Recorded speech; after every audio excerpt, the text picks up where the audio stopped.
I came home and saw my wife and my brother together. That moment broke something inside me forever. I need to write this down before I lose my mind completely, before the guilt eats through what's left of me like acid through paper. My name is Jake, I'm 34, and 3 months ago I destroyed everything I ever cared about in the span of 15 seconds. Let me be clear from the start, I was the villain in this story. Not my wife. Not my brother. Me. It started 6 months before that day.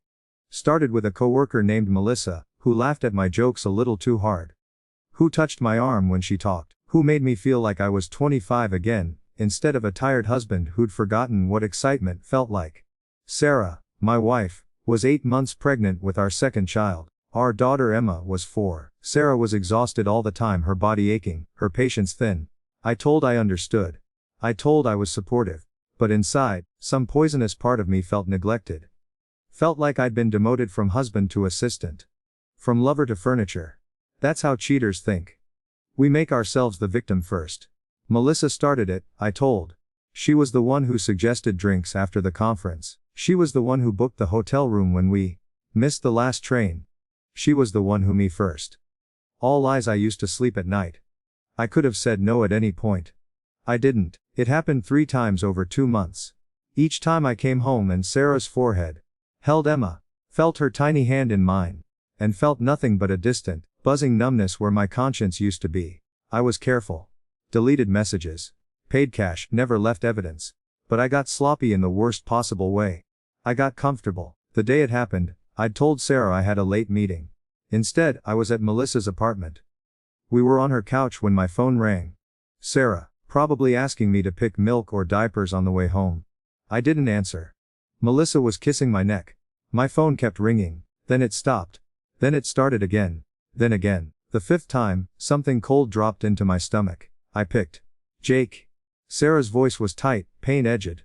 The baby's coming. Contractions are 4 minutes apart. I called your brother to take me to the hospital, because you're not answering and I can't reach. I'm coming. I said, already standing, already lying. I'm in the parking garage. Service is bad. I'm coming right now. I was 40 minutes away in rush hour traffic. Melissa tried to kiss me goodbye. I pushed past her without a word, drove like a maniac through red lights and side streets, my hands shaking on the wheel, sweat soaking through my shirt. I made it to the hospital in 28 minutes. Parked illegally, ran through the maternity ward. Asked for Sarah Bennett at the desk. The nurse gave me a strange look. Room 307. But I didn't wait. Ran down the hall, found the room. Pushed open the door. And saw them. My wife Sarah sitting on the edge of the hospital bed in a gown, crying into her hands. My brother Derek, standing in front of her, his hand on her shoulder, his phone in his other hand, his face furious. Both of them turned to look at me. Sarah's face was a mask of pain and exhaustion and something else. Something that made my freeze. Derek said, his voice was flat, dead. Interesting cologne you're wearing. I looked down. There was lipstick on my collar. Melissa's shade, bright red against white cotton. Sarah saw it the same moment I did. Her face didn't crumple, it went blank. Completely, utterly blank. Sarah. I started. My voice sounded like a stranger's. Sarah, it's not. Get out. She said it so quietly I almost didn't hear. Get out of this room right now. The baby. Jito. She screamed it. A nurse appeared in the doorway. Derek stepped between us, his jaw clenched so tight I could see the muscle jumping. Need to leave. Derek said. Now, before I do something we'll both regret. She's my wife. That's my baby. Should have thought about that before. We're screwing someone else, while she went into labor alone. Derek's voice broke. I had to hold her hand in the car. Jake, she was terrified and in pain and crying. And she kept calling, and didn't answer because we're too busy ruining everything. The nurse was calling security. Sarah was crying again, but silently now, her whole body shaking. I stood there frozen, watching my collapse in real time. Security came. They escorted me out. I sat in my car in the parking lot for 3 hours. Watched the lights in the hospital windows. Thought about going back. Didn't. My phone buzzed. A text from Derek. A photo. My son, born at 11:04 p.m. 7 pounds 3 ounces perfect. The text below it. His name is Michael. Sarah's family is here. Your daughter is asking for. Need to figure out what going to tell her, because Sarah won't. I drove home. Emma was asleep at my parents' house. The house was empty and dark. I sat on the couch where I'd held Sarah 2 nights before. Where we'd watched Emma's favorite movie together. Where we'd been a family. I looked at the photo of my son, studied his tiny face. This perfect human I'd never held. This child I'd betrayed before he even took his first breath. I didn't sleep that night. Just sat there in the dark, replaying the look on Sarah's face over and over. That blank, dead look. Like I'd killed something in her that could never come back. By sunrise, I understood what I'd done. Not just the cheating. Not just the lying. I'd stolen from my own family. Stolen time, trust, safety. Stolen the moment Sarah should have been celebrating with a husband who deserved her. Stolen my son's first hours on earth. Because I was too much of a coward to be where I belonged. I'd chosen 15 seconds of selfish pleasure over my daughter's entire world. Over my unborn son's father. Over the woman who'd built a with me on the promise that I'd protect her heart. And now, I was going to watch that choice destroy everything I'd ever loved. One day at a time. The lawyer's office smelled like leather and furniture polish, and the of my marriage. Sarah sat across the table from me. 4 weeks after Michael was born, she wouldn't look at me. Just kept her eyes on the stack of papers in front of her. One hand occasionally touching the necklace I'd given her on our 5th anniversary. She'd lost weight. Too much weight. Her face was gaunt, shadows under her eyes like bruises. I wanted to reach across and touch her hand. Tell her I was sorry. Tell her I'd do anything. But I'd already said those things 100 times. Through text messages she never answered. Through voicemails that went straight to her parents' house where she was staying.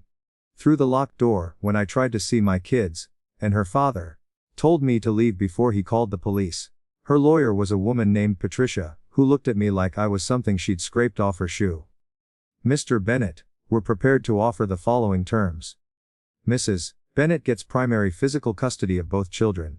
Gets supervised visitation every other weekend, pending a psychological evaluation. Supervised. The word came out. Sarah, please, I'm their father. We're a stranger who broke into our lives and pretended to be their father. Sarah said. Her voice was flat. Empty. The man I married wouldn't have done what did, so I don't know who are. I made a mistake. 1 mistake. 3 times. She finally looked at me.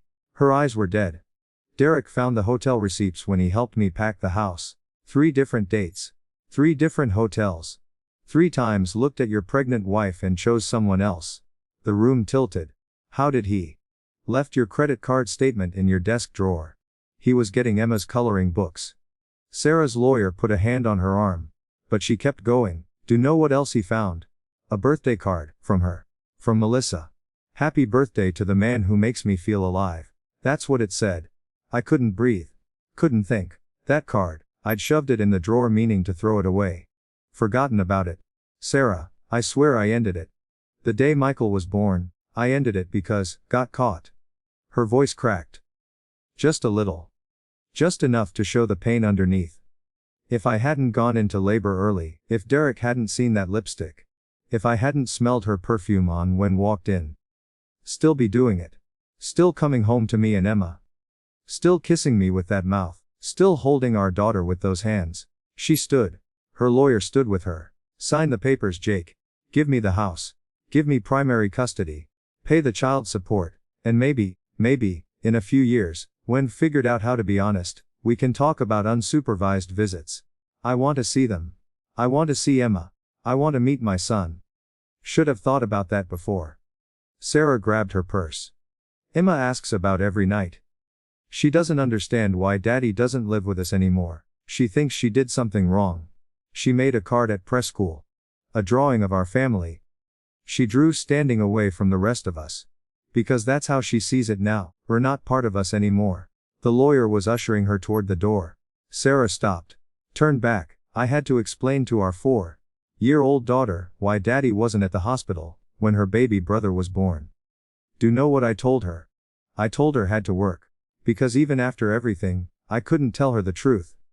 Couldn't tell her that her father is someone who throws away families like they're nothing. They left. The door clicked shut behind them. I sat there for 20 minutes before I could move. The supervised visitation happened in a room at a family services building. Beige walls. Donated toys. A social worker named Linda who watched me like that might go off. Emma came in holding Sarah's hand. She saw me and froze. "Hey, baby girl," I said, trying to smile. Trying not to cry. I missed so much. She didn't run to me. Just stood there, studying me like I was a stranger. "It's okay," Sarah said softly. "Can say hi to Daddy." Emma took 3 steps forward. Stopped. "Why don't live with us anymore?" The question hit like a fist. Daddy made some mistakes, grown mistakes. But I still love so, Mommy cries at night. Emma's voice was small. Matter of fact. I hear her when I get water. She's in her room crying. Sarah's face went pale. "Emma sweetie, why don't show Daddy the picture Drew?" But Emma wasn't done. "Uncle Derek says Mommy's feelings really bad." Did. I looked at Sarah. She was staring at the floor, her arms wrapped around herself. "Yeah," I said quietly. "I did. Mommy really bad, and I'm so sorry." Emma processed this. Then, carefully, she climbed onto the chair next to me, not touching, just sitting. "Can't Mommy anymore," she said. "Promise." "Have to really promise, like promise. I really promise." She seemed satisfied with this, pulled out a crumpled paper from her backpack. A drawing in crayon. Our house. Sarah and Emma and a baby. And off to the side, by himself, a stick figure with brown hair. "That's our family," Emma said. "We're over there because don't live with us." But Mommy said we're still part of the family, just a different part. I held that drawing like it was made of glass. Like it was the last piece of them I'd ever get to keep. The hour went by too fast. Emma warmed a little, showed me a dance she learned, told me about preschool. Asked if I'd seen Michael yet. "Not yet, baby. But soon, he's really small, and he smells funny, but Mommy says he'll get bigger." She paused. "Do miss us. Every second of every day." When the time was, Sarah came back in. Emma ran to her, and I saw it, the way Emma held on to her mom.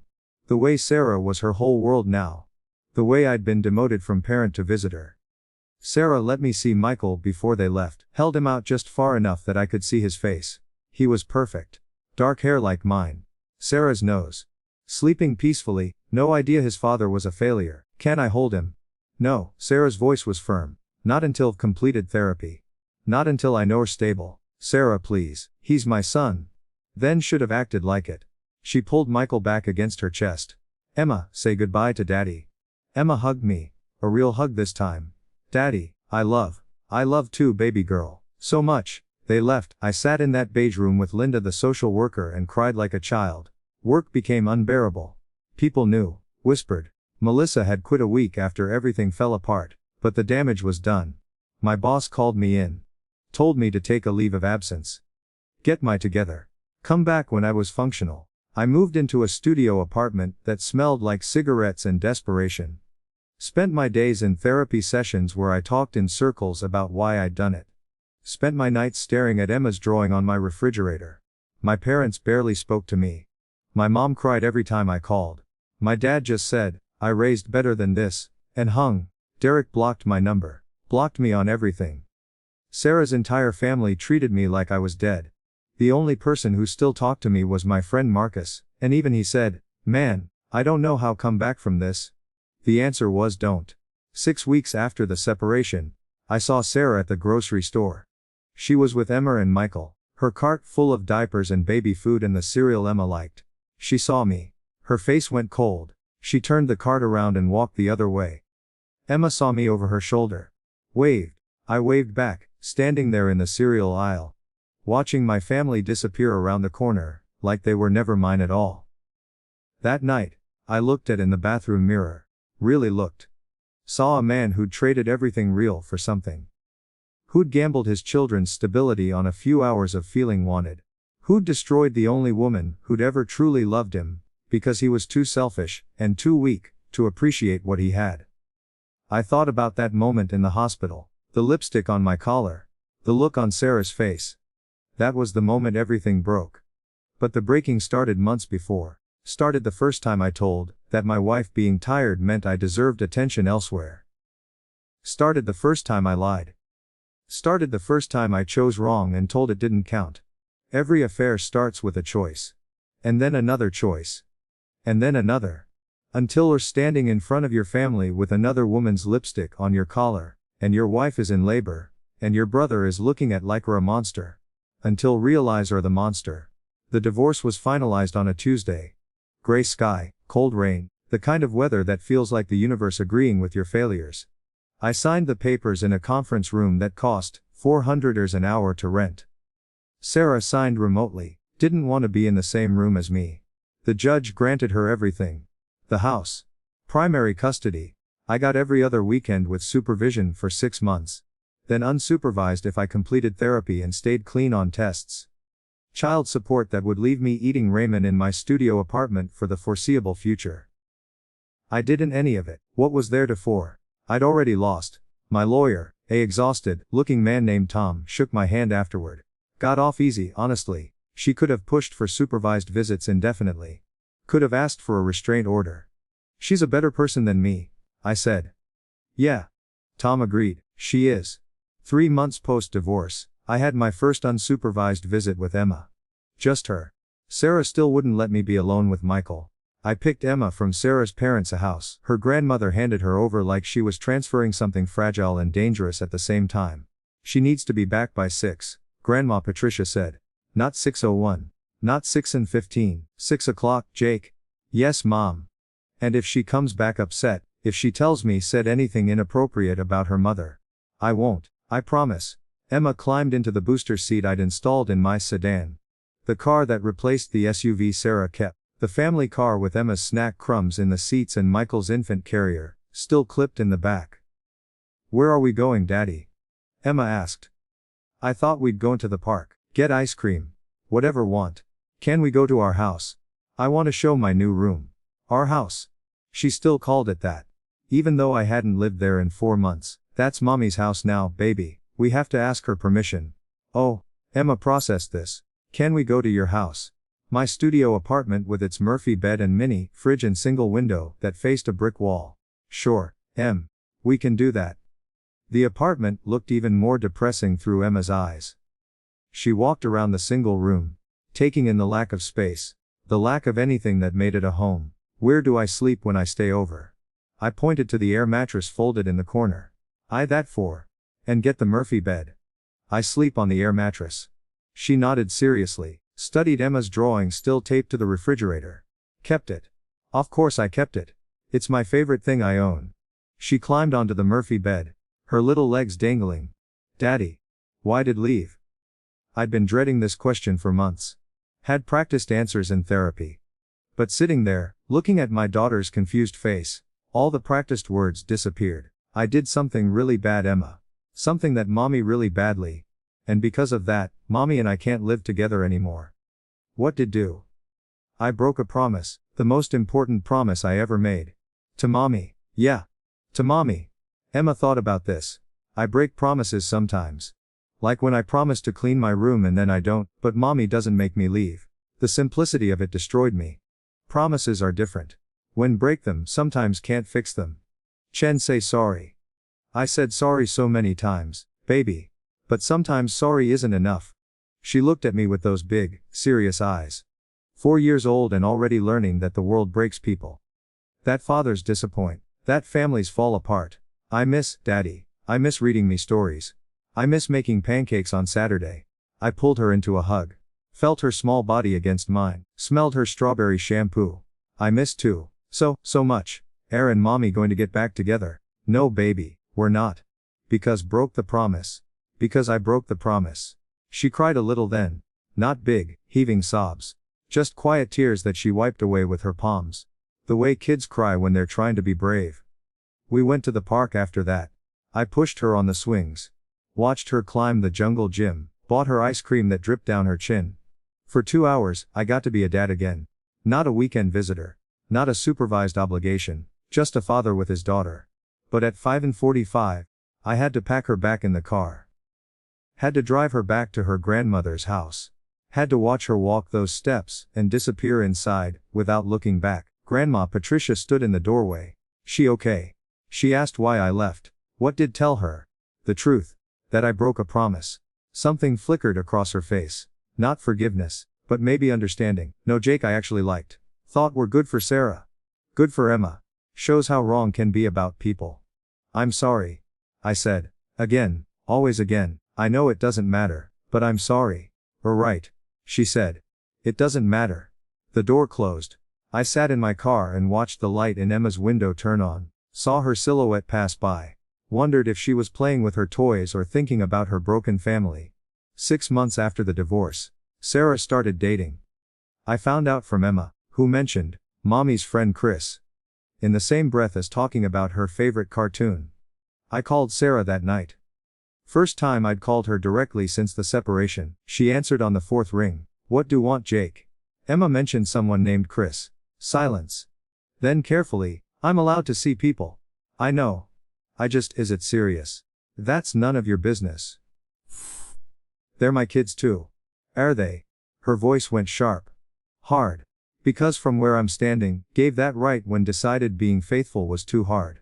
"That's not fair." "Fair." She laughed. It was in sound. "Want to talk about fair?" Fair was me being 8 months pregnant and alone. Because we're with someone else. Fair was explaining to Emma why Daddy missed her dance recital last month even though it was your weekend because got stuck at work. Fair was me holding Michael while he cried for 6 hours straight.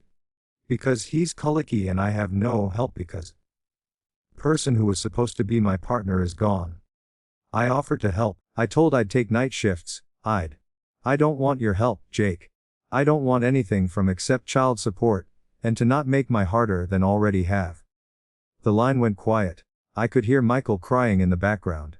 Heard Sarah's exhausted sigh. "Is he good to them?" I asked quietly. "Chris. Is he good to Emma and Michael?" Another long pause. "He's kind, patient, he doesn't rush anything. Emma likes him." It felt like being stabbed. "Okay. I have to go. Michael needs me." She hung. I sat there in my apartment, phone in hand, imagining another man reading bedtime stories to my daughter. Another man learning Michael's favorite toy. Another man stepping into the space I'd carved out and then abandoned. The worst part. He probably deserved to be there more than I did. A year after everything fell apart, I saw them at Emma's kindergarten graduation. Sarah, Michael in her arms, and Chris, standing together like a unit. Emma saw me in the audience, waved, smiled, ran to me after the ceremony. "Daddy, did see me, I got a certificate, I saw baby, we're perfect." She hugged me. Then ran back to Sarah and Chris. I watched Chris crouch down to Emma's level, watched him laugh at something she said, watched him ruffle her hair, watched my daughter with a man who'd been in her for 6 months treat him with the same easy affection she used to show me. Sarah saw me watching. Our eyes met across the parking lot. She didn't look angry anymore. Didn't look sad. She looked neutral. Like I was just another person in the crowd. Another face that meant nothing. That worse than everything else combined. I'm writing this 2 years after that day in the hospital. 2 years after I walked in with lipstick on my collar and watched my end. Emma is 6 now. Calls Chris by his first name but talks about when Chris took me to the zoo. And when Chris taught me to ride a bike. Things I should have done. Things I missed because I was too busy earning back the privilege of being unsupervised. Michael is 2. Doesn't remember a time when I lived with him. Doesn't know that the apartment he visits every other weekend isn't how families are supposed to work. Doesn't know his father destroyed everything before he could even understand what everything meant. Sarah married Chris 3 months ago. Small ceremony. I found out from my mother, who found out from Patricia. Emma was the flower girl. Michael was too young to participate. I wasn't invited. Obviously, I still see my kids. Every other weekend like clockwork. I take them to parks and museums and ice cream shops. I read them stories and help Emma with homework and change Michael's diapers. But I'm not their dad. Not really. I'm the guy they visit. The obligation. The scheduled appointment. Chris is their dad. He's the one who lives with them. Who kisses their heads goodnight. Who knows their routines and their fears, and their favorite foods. He's the one who gets to be their father, because I chose to stop being their husband. People ask me sometimes if I've moved on. If I'm dating. If I've forgiven. The answer is no to all 3. How to move on from destroying the best thing ever had. How to date when no are capable of betraying someone love. How to forgive when your kids are paying the price for your choices.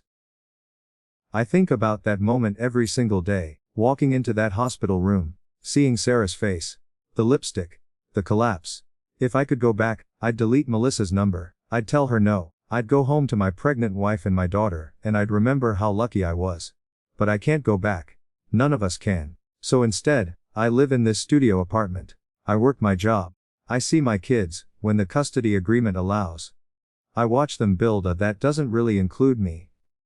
And I carry the weight of knowing that every bit of pain they've felt, every confused question from Emma, every milestone Michael reaches without recognizing me as anything more than a visiting stranger, is my fault. Last week, Emma told me she wants Chris to adopt her.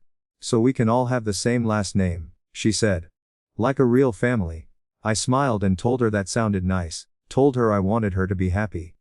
Told her whatever she wanted was okay with me. Then I went home, and put my fist through my bathroom wall. Because that's what I deserve. To watch my daughter choose someone else. To see my son call another man, Daddy. To know that I had everything, and I it away for nothing. They say affairs are about something missing in the relationship. About unmet needs. About communication breakdown. That's garbage. That's what we tell ourselves to feel less monstrous. The truth is simpler and uglier. I cheated because I wanted to.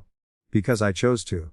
Because in that moment, my selfish desires mattered more than my wife, my kids, my vows, my integrity. I cheated because I was weak and entitled, and didn't think I'd get caught. And now I live every day with that choice. If we're reading this, and are thinking about cheating, if we're justifying that text message or that drink after work or that harmless flirtation, let me tell what happens next. Lose everything. Not might. Will. Lose your kids' trust, lose your family. Lose the person who loved when didn't deserve it. Lose the home built. Lose the future planned. Lose. And spend the rest of your as a cautionary tale, as the guy who had it all and destroyed it. As the father your kids visit instead of live with. As the ex-husband who gets mentioned in passing, if at all. So stop. Right now, before cross the line. Before become me. Because I promise it's not worth it. Nothing is worth what I lost.